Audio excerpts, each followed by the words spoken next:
right, we got the internet darkest corners, recommended by Miss Stargirl Key herself. Hopefully this is a good long ass 33 minutes and 29 second video. Let's get it. Structure 541 Liberty Road Drive. It's 9 a.m. on May 18th, 2024. Residents of Charlotte, North Carolina wake up to the smell and sight of black smoke billowing up into the sky. The source: a massive 7-story apartment complex, home to 239 luxury units, or at least what should have been luxury units. At the time, the structure was still under construction, meaning that thankfully no residents were living there. But this in and of itself presented 2 major problems. The first was that, in its current state, the top 5 floors were primarily just the bones of the structure, made almost entirely of wooden insulation, making the building as a whole extremely flammable. Meaning that, although the fire had started out relatively small, it was quickly going to consume the entire complex if it wasn't put out quickly. I don't know what this is. Which brings us to the second and even more glaring problem. The building was actively under construction when the fire started, and that morning 17 construction workers had clocked in, all of whom were now in grave danger. And by the time the firefighters arrived on the scene, the situation was already dire. And so firefighters rushed in, finding a large group of the employees and leading them out to safety. Though when they made it outside, they made the horrifying realization that they had only found 15 of them.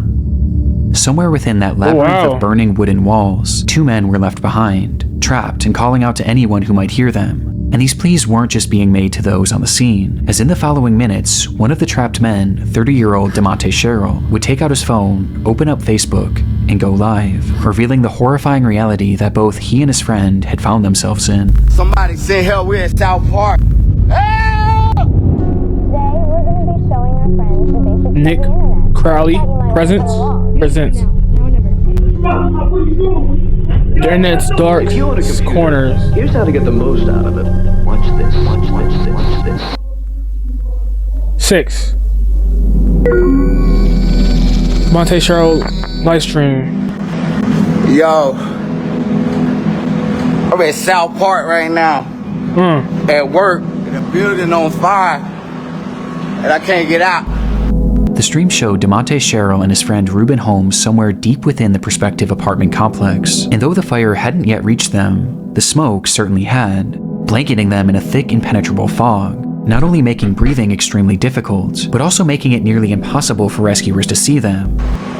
It's getting harder and harder for them to see us. We're gonna have to stand out here and see.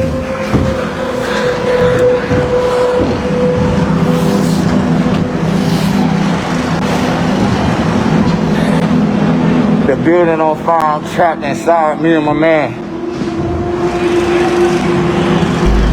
This was likely one of the reasons why DeMonte chose to start this livestream, hopeful that it could show rescuers exactly where they were.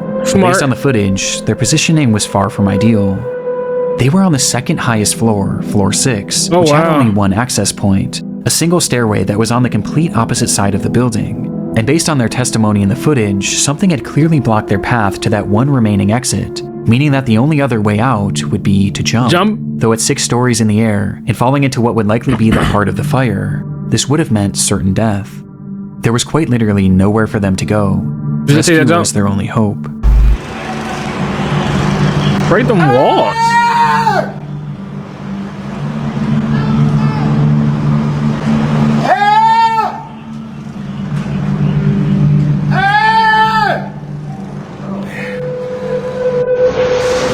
Yo, this building is on fire. I'm at work. Somebody say hell, we're at South Park. Seemingly realizing this, DeMonte began to grow more desperate, yelling out into the void of smoke, while Ruben can be seen in the background waving his phone flashlight, with both men doing anything they could to help rescuers find them. Before... Before what?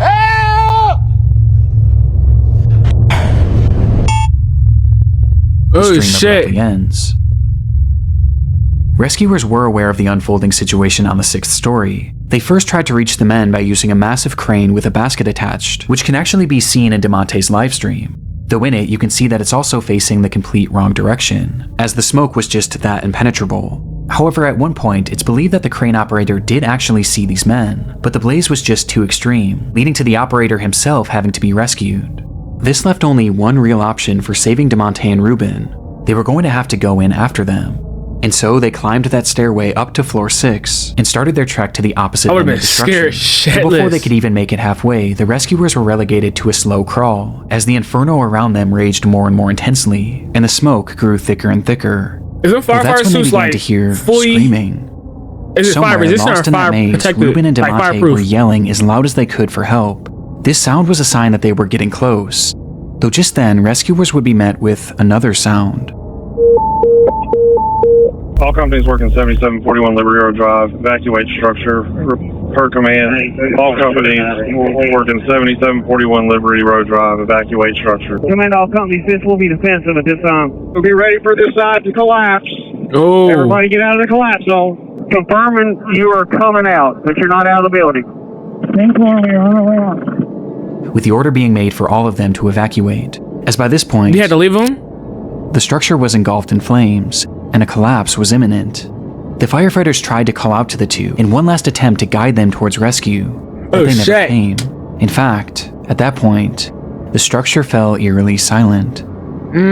They would leave that structure without DeMonte or Ruben. Oh, out the window? Minutes later, 6 stories the fire up? consumed the entire building. 6 stories up, with you the jumping temperature out? inside reaching 2,000 degrees Fahrenheit.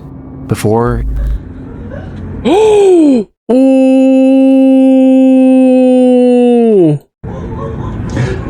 It collapsed. it would eventually topple to the ground. And inside, DeMonte and Ruben would become the sole fatalities of this catastrophe. Yo, I'm in South Park right now. Oh, damn. At work, and the building on fire, RP. and I can't get out. Probably saying fuck word.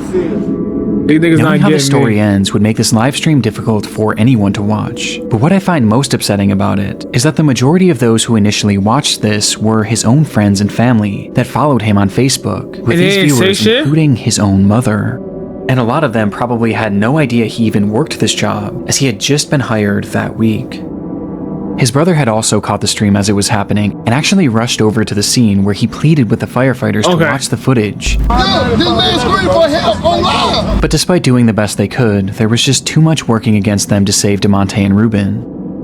Following an investigation into the fire, it was discovered that the crew was using an organic foam insulation, which was known to be extremely flammable and produce thick black smoke. And this became deadly when the machine used to spray that insulation caught fire, I'd be upstairs setting in the whole that. building up in flames. Where they had yet to install any sort of smoke detector or alarm system. That shit to hard alert to the crew breathe of in. a fire. Making matters worse, there had been a temporary set of stairs made right where the two men had been trapped, but that stairwell had just been removed in order to make way for the permanent set of stairs. Because of this and a myriad of other issues, the companies involved with this construction were forced to pay a fine of $50,000 and are currently being sued by the families of both victims. But regardless of the outcome, nothing will ever make up for the loss of DeMonte Sherrill. You talking about house was on fire? and Ruben Really? Holmes. Damn. Johnny Cashman into it? Things were getting concerning. Johnny Cashman spoke to his family nearly every single day, but now, on the 6th day without receiving any communication from him, stove catch on they knew fire? that something Damn. was wrong. Johnny lived in Lynchburg, Virginia, hundreds of miles away from his home. Virginia? He's And not so, being far. unable to He's like check 6 on him hours. themselves, they called police in the area and requested a welfare check. Police entered Johnny's apartment hours, on the 4 19th of April, 2022, and hours later, they would call his parents with the news that they had found their son dead on the floor. Oh, shit. According to the officers, Johnny had This was experienced YouTube, some sort of medical event that led to GI bleeding that ultimately claimed his life. But this made no sense to Johnny's family. He was only 38 years old and had just been given a clean bill of health after a full medical exam only 4 months prior. It was so out of the blue, in fact, that they even asked if there were any signs of a struggle or if there was any evidence that he may have taken his own life. But they were assured that there was no trauma, no drugs, and nothing suspicious found on the scene, and that, They as always say shocking that, as though. it was, his cause of death was entirely natural, and had likely just been spurred on by drinking and tobacco use, with the only solace being that Johnny didn't suffer, as they stated that he had died instantly. Because of this, no autopsy was performed, as the case seemed as I'd rather die straightforward instantly as it than gets. suffer. And Whoever despite got his suffer, I family feel bad for questioning them. if they should get their own autopsy, they were told by officers that it wouldn't be necessary. And so, Johnny's body was cremated and sent back to Maine, in what seemed to be the end of Johnny Cashman's story. but 10 days later, 2022. 10 days after Johnny's body was discovered, his ex-girlfriend and her mother made their way back to his apartment in order to retrieve some of her belongings. She knew that re-entering the space was going to be difficult, but ultimately there was no way she could have prepared for what was waiting for her inside. There was blood everywhere. It was pooled in the bathrooms, wiped on doors, spread all over the living space, and was even found on a chair and a banister. But the most horrifying part of it all was the walls. They were covered in splattered blood, which revealed long streaking handprints. It was something straight out of a horror movie, and although Johnny's cause of death was deemed natural, suffering, what they found in that apartment seemed anything but. Like he cut himself or something, and then blood got everywhere, got on his hands, and he touched the wall and stuff. Oh my gosh. Traumatized by what they were witnessing, the pair snapped multiple photos of the bloodshed and ran out of the unit, directly into Johnny's neighbor. This neighbor revealed that they believed something far worse than a medical emergency had happened to Johnny, as they had a security camera mounted to their door which faced Johnny's unit, and on the day of his passing, it captured something incredibly disturbing. What the fuck you ain't saying nothing beforehand?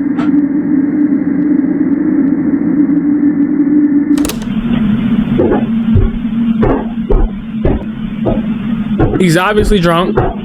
The footage shows Johnny making his way up the flight of stairs leading to his apartment at around 3:03 p.m. He either drunk. That's how he walked upstairs. Nothing seems out of the ordinary at all, though it is noteworthy that he was holding an empty glass, perhaps insinuating that he had been drinking. But this doesn't seem to impair his movements much at all, as he punches in the code and enters his home, just as he did every other day. But moments later, something happens inside that unit, and while it goes unseen, it doesn't go unheard. 1 minute after. Oh, dude, what the fuck? What are you doing? Yo, what the fuck, dude? What are you doing, man?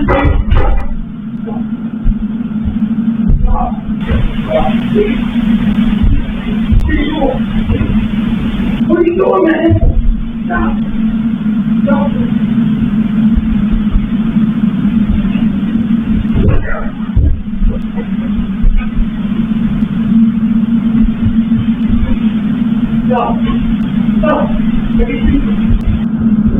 No. The audio seems to depict a man yelling, asking repeatedly, "Yo, Jordan." I think that's how you say your name, right? Jordan? I think this is first time chat too. Welcome. You know what I'm saying? What just happened is a guy that the police and everybody claimed he was dead, no struggle, died instantly. Or passed instantly. His mother went back to the house 10 days after his passing, after he got cremated. Blood everywhere, puddles everywhere. The neighbors said he had a camera of hearing what happened, and it sounded like somebody else is in there. That he got murdered. Or he's like, yo, what you doing? What you doing?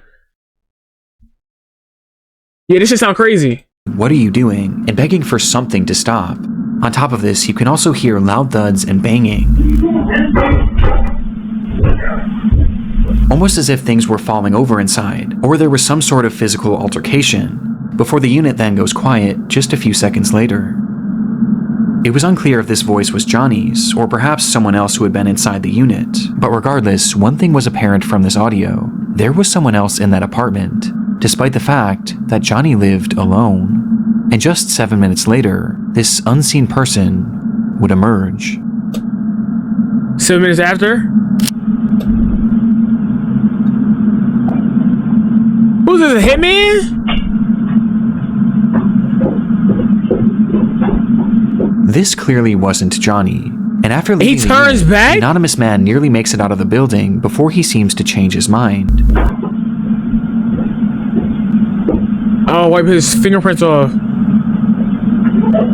turning around and walking back up the stairs before fiddling with the door handle, touching it only with his sleeve. He touched his jacket too. I think he's seen the camera. Walking back up the stairs before fiddling with the door handle, Cover touching his it face. only with his sleeve, like he was wiping off Like his a Grease fingerprints. background character. Did he just pop his collar? What the fuck? He then walks down the stairs and stops once again, where he seems to be in a state of shock over whatever had just transpired, before he composes himself and walks out of the building. But the footage wasn't quite finished yet. What the fuck else is there? 8 minutes after entry.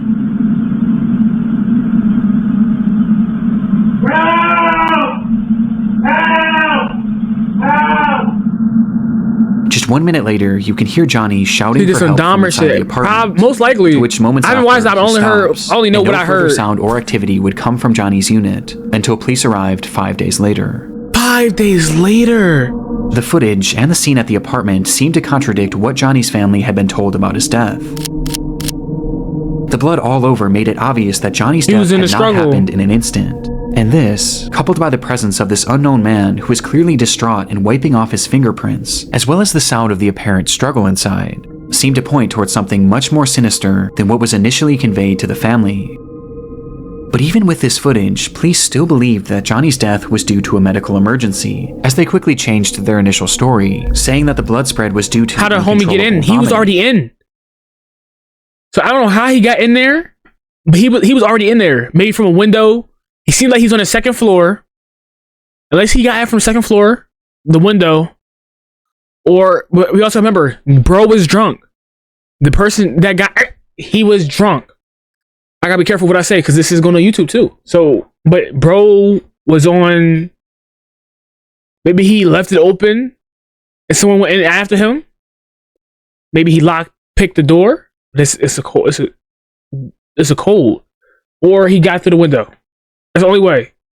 5 days is crazy. Real shit. Like how? Like 5 days? And that Johnny had in fact likely suffered, at least for a short while. But this medical emergency wasn't elaborated on, as they didn't truly know what caused it, as no autopsy was ever performed, nor could one ever be performed, as by this point, Johnny was already cremated, and cremated because of the officer's initial statements. So if Johnny had actually been murdered, which the footage does seem to suggest, I mean, how could anyone know? How could anyone know he was dead? To be fair, you right. But the way the video started, it was like they said the parents, the family, they talk to him every day. Like he has not gone a day without talking to them, and they thought it was weird that he missed a day. So that means they went through 5 days before they called somebody, before they went there. And then the neighbors said they saw something weird. Why the fuck they didn't say nothing? They waited 10 days after he was dead. 10 days after he got cremated. To say something to the mother and I guess sister. To prove it. And what makes this even more frustrating is that law enforcement already had this footage. It was collected that very day, and they either didn't fully look through it or didn't think that this was overly suspicious. But everyone else surely did. And soon this video began making the rounds online, leading to one glaring question being asked. And no one heard him shouting, saying help, as no one in Johnny's life recognized him. Well, it wouldn't be until May 11th that investigators would finally ID him as Stephen Church, and upon being questioned, this zesty ass picture. This zesty ass picture. What's he doing? Nah, he got me tight for real. Niggas taking a selfie with fucking 2 hands on the phone. That shit got me Stephen tight. Church. And upon being questioned, he revealed that he had moved to Lynchburg for work, but the opportunity he had lined up fell through shortly after he arrived, leaving him with no money and without a place to stay. Which is when he met Johnny, real who shit. offered to let him crash Just his a punchable couch. face. He supposedly stayed with Johnny for 3 days, and described Johnny as an alcoholic who drank constantly, including on that fateful day. When Johnny arrived home, Stephen claims that he started drunkenly yelling at him about paying rent, which led to the two getting into a verbal altercation. But he insisted that this altercation never turned physical, and that he left immediately after. To which he quickly went back to clean his prints, because he was afraid that Johnny would try and have him arrested for squatting. And having already racked up 2 felonies in his life, Stephen was paranoid about going back to jail. But your fingerprints is already inside. and then when you went down there, you wouldn't be like, oh my gosh, like if you gonna lie good. Like taking somebody's life is just it's uncalled for though. I won't lie. But when Steven was leaving, he did mention seeing Johnny hunched over the toilet as if he were going to vomit, but he claims to have left before this so-called medical emergency started. This is the gist of Steven's account from that day, but the problem is, it doesn't really match up with what we're hearing in the video. It don't. Yo, what the fuck, dude? From the footage, we can hear everything going on in that unit, but at no point do we hear any sort of an argument or about rent. Exactly. With the phrases lending themselves more to a physical struggle rather than a verbal one. In fact, the whole time it appears that we're only hearing one voice. But there is an exception. Meaning one person had a knife.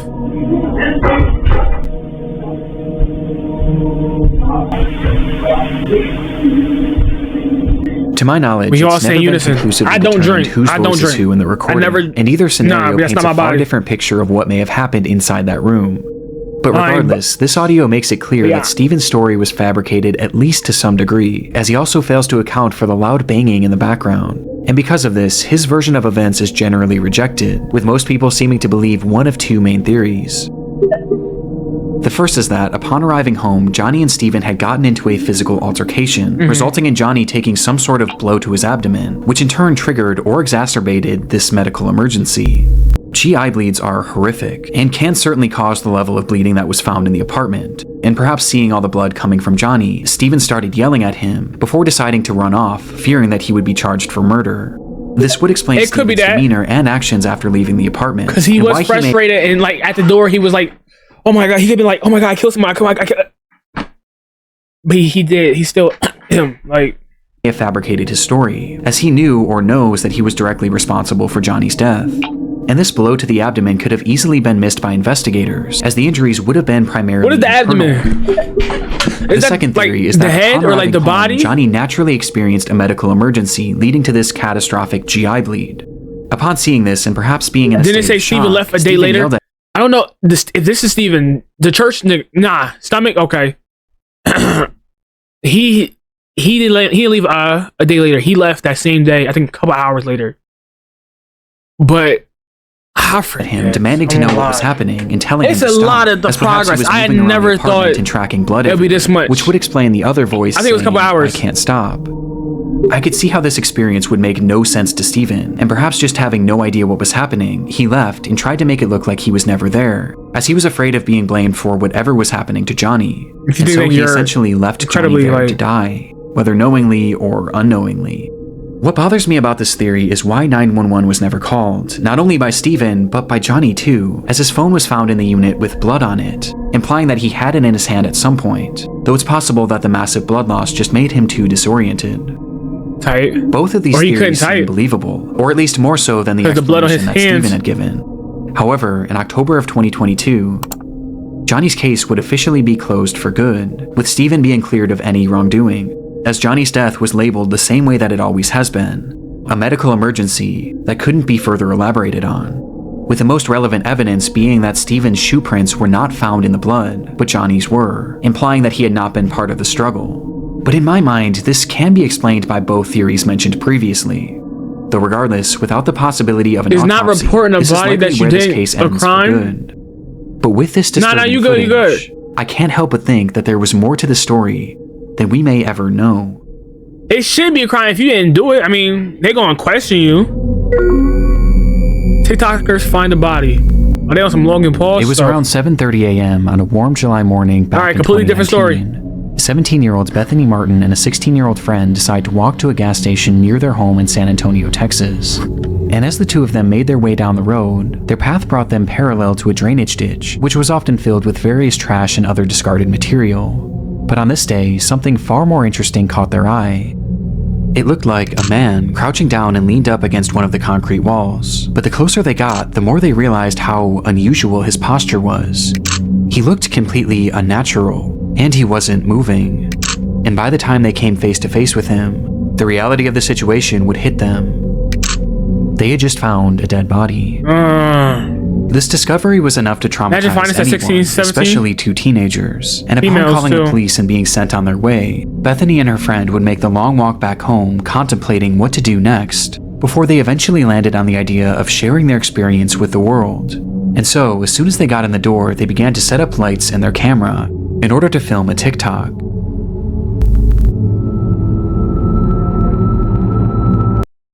I just remember we found a dead body this morning. This is not the way to go. This is not the way to go. You just feel like at least wait like some years or so. That's still crazy though. The clip showed the two sitting on a couch appearing to be in a state of shock, with the words, "Us remembering we found a dead body this morning," plastered on the screen, offering no other context aside from the description, which simply read, "I wish we were kidding. All respect to the family." Some offered sympathy for the girls, while others viewed their post as insensitive and exploitative. But others weren't even convinced it was real, partially due to this glaring lack of context. But any doubt of this post's legitimacy would be quickly thwarted by a discovery made not even one full day later, as it was revealed that this recording hadn't actually been the only video that these two girls had made on that fateful day.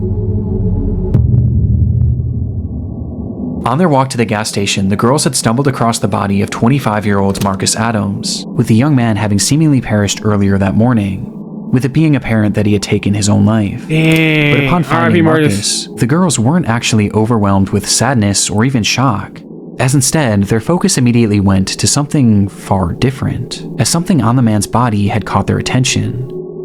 His necklace. The girls really liked it. In fact, the unnamed 16-year-old had said that it matched her fashion perfectly.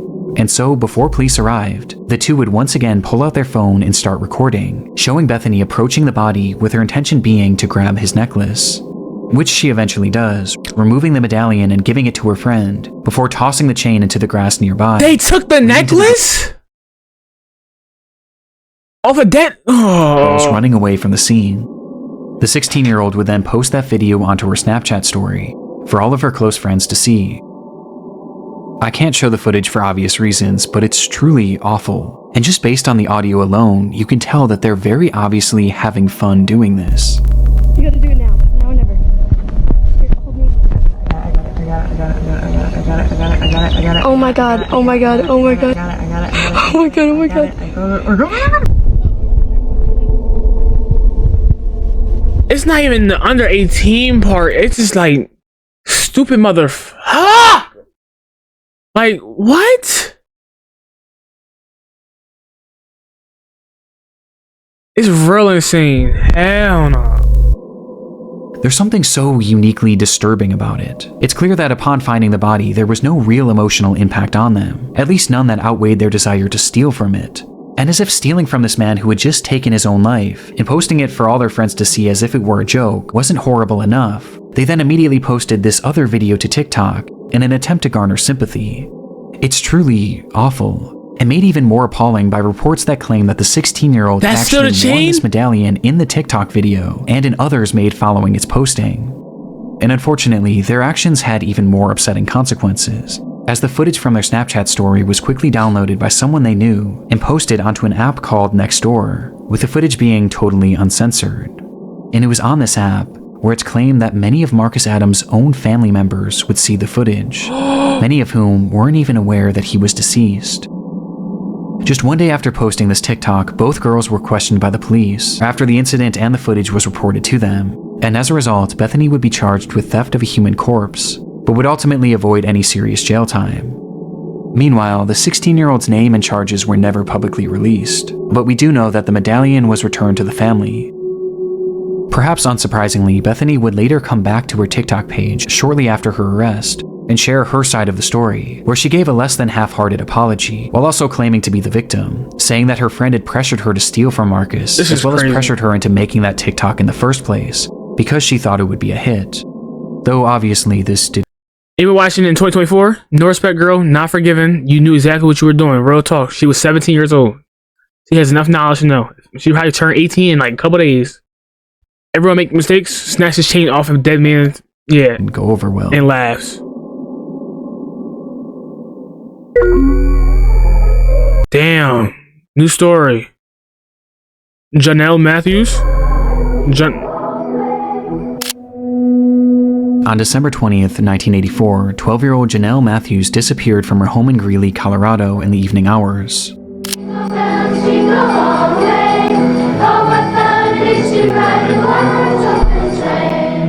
Earlier that day, she had sung at a Christmas concert with her school's choir, which her parents were unable to attend, as her mother was out of town and her father had gone to her sister's basketball game nearby, leading to Janelle catching a ride home with a friend. Damn. He dropped off at her house sometime around 8:15, where she excitedly spoke to her father on the phone, letting him know that she had arrived home safe and sound.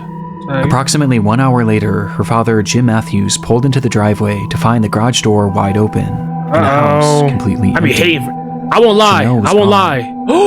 I be hating these moments. How y'all watch this? No, I never watched nothing like this before. One of my viewers recommended this. Like, she wanted me to watch it yesterday. And I was about to end stream. I said we watch it today. I didn't know it was gonna be like this. I swear I thought it was gonna be like natural disasters or something. I didn't know it was gonna be this. It is interesting though. Behind her winter coat and even her shoes. But I be thinking like, something like this might happen. Like, or I be thinking like, yo, I hear noises upstairs. Like, if somebody's in my house, like, I literally think I might actually somebody like. Frigid, snowy night. And it was within that snow that was quickly piling up that lie one of the only real clues left behind at the scene. Footprints leading directly to one of the home's windows, insinuating that someone had been watching Janelle. 12-year-old Janelle Matthews disappeared from her Greeley Sorry home guys, now you good. ago today. It's believed she's the victim of a kidnapping. How old is this? She has not been seen or heard from since December 20th. Her disappearance became a big news story almost immediately, with the whole community and really the whole country becoming invested in the fate of this girl, thanks in large part to her being one of the very first milk carton kids, meaning that her face and information about her disappearance was 5'3", 115 pounds, brown hair, 72? 69?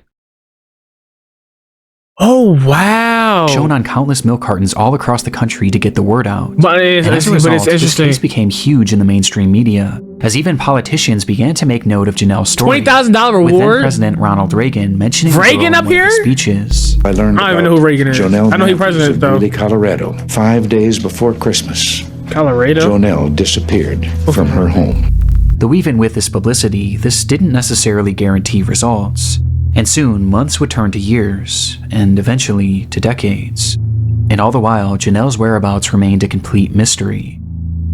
Eventually, the rise of the internet would start to play a key role in this case, where even in the late 2010s, over 3 decades after she had vanished, her case was still being shared and still being discussed, just as it had been 3 decades prior, with it still being a point of contention for politicians, even as recently as 2019.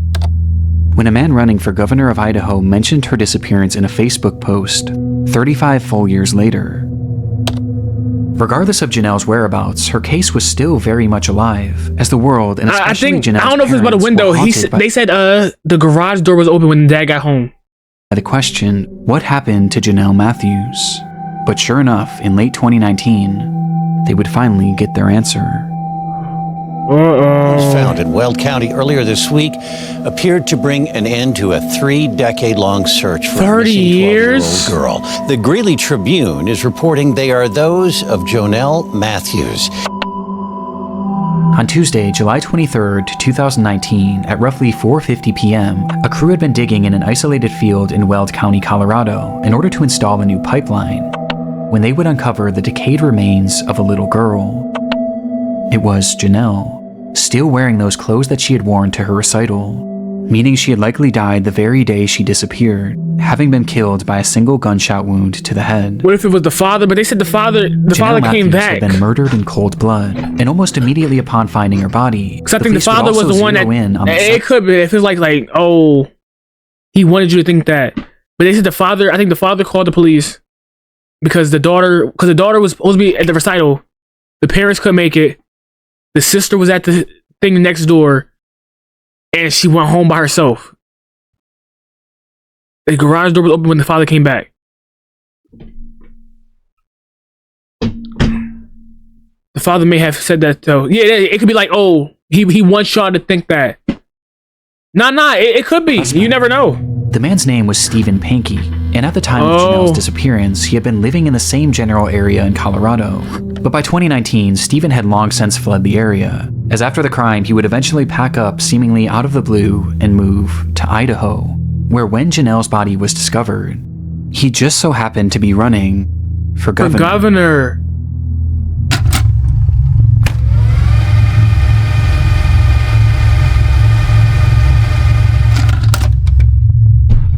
And during is he gonna read this from me? I gotta read this. Pinky had put out a bizarre Facebook post about Janelle, calling for the Colorado DA to oversee out a bizarre. All right, I gotta fucking read. I'm an L reader, chat. So like, bear with me. Bear with me. There is no such thing as closure. My 20-year-old son Carl was murdered on 7/4/2008. Losing a child hurts your entire life. I'm about to say family. Entire life. I am fortunate to have a truthful facts regarding Carl's murder. The United States Attorney for the District of Colorado needs to actively oversee the investigation into the death and disappearance of Miss Jonelle Matthews, a human being. I'm stopping at wrong parts. Since 1984, police have only considered sinister, emotionally charged child abduction possibilities, and they are culpable, right? Culpable with resulting. I'm not even gonna even try that. Vigilantism. The public deserves the uncensored truth, even if it hurts. The reputation of local law enforcement pray for the truth, not revenge. Boom. Delaware education. Nigga, you're in Delaware. Stop stealing star shit. So did he snitch on himself? He didn't, I don't know if he snitched on his, maybe. He brought attention to him. He tried to like steer clear of it. But he definitely brought it to himself. Definitely brought it to himself. Bizarre Facebook post about Janelle, calling for the Colorado DA to oversee a fresh investigation, as he stated that the local police had wrongly been focused on the theory that Janelle's disappearance was a child abduction and murder, which was quite convenient, as just a few months after posting this, he would be arrested for the abduction and murder of Janelle Matthews. Police believe that Janelle had first caught Stephen's eye when he was working as a janitor at the church she attended, with this leading to him stalking her and eventually abducting her on that fateful night, where he threw Janelle in his car and ultimately ended her life, for no reason other than his sick satisfaction. He then proceeded to bury her in a field 20 miles away. Now, so I can't, I'm for sure think it's TOS, like toss. Did he like, Did he like no consent? I don't think it's. He said he stalker. But you gotta think about it. If you're a stalker, you're obsessed. If you're obsessed with somebody, you're not gonna. If you're obsessed with somebody, you're not gonna just kill them. You would need a reason to take him out. Not like I'm one, of course, but I got certain no one would. It'll make sense. Her. Now, the evidence supporting this is mainly circumstantial, but it is incredibly concerning. Just one day after Janelle's abduction, Pinky decided to take his wife to California in order to celebrate the holidays with his parents, with this trip being completely unplanned, as his wife was only told of it literally the day of.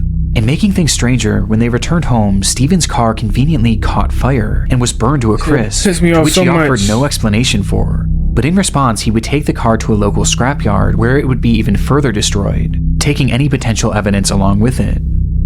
But while this is all strange enough, police say that the main indicator that Stephen was their man was his clear obsession with Janelle's case.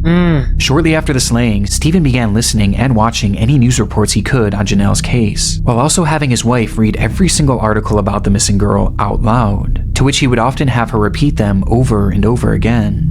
But his obsession didn't stop there, as he would then start frequently calling the police, wanting to talk to them about the case, even going as far as to give them potential leads, as he claimed to be fearful that he was going to be blamed for the crime, despite having seemingly never even met her.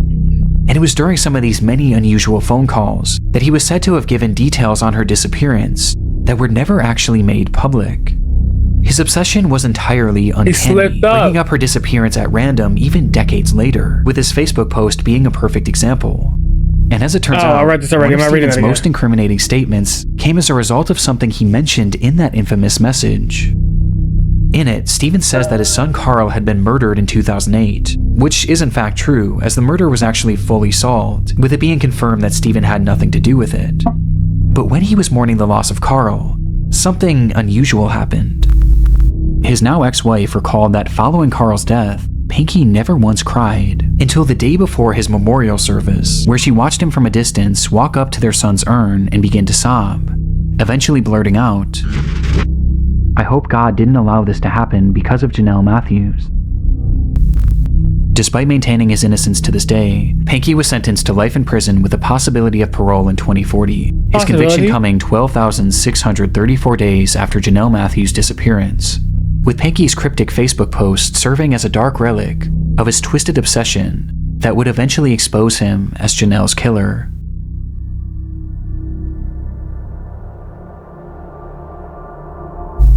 $20.40, that's close. I want to give a massive shout out to my buddy Ryan, aka Nexpo. A lot of you already know this, but Ryan is a really good friend of mine, and I'm super proud of him because he just released his very own podcast called Late Nights with Nexpo. Ryan's all about immersive and atmospheric storytelling, covering dark and bizarre mysteries and rabbit holes, which obviously we all love here. And this podcast really captures his style so well, as it's basically like a Nexpo video just in audio form. And he's releasing episodes every single week, which makes up for his abysmal upload schedule. Okay, I guess I'm not really one to talk. It was really a lot. It's exclusive content on top of what he's already made. WVid, it was a lot, but WVid, it was a W video. It definitely hooked my interest, because at first I was like, "Yo, what is this? You got me watching," but it was definitely interesting. It was definitely interesting. So this shit was just happening while I was a little homie. I really had it good, bro. I could have been on one of these videos. Real talk. 5 next stream, you bugging.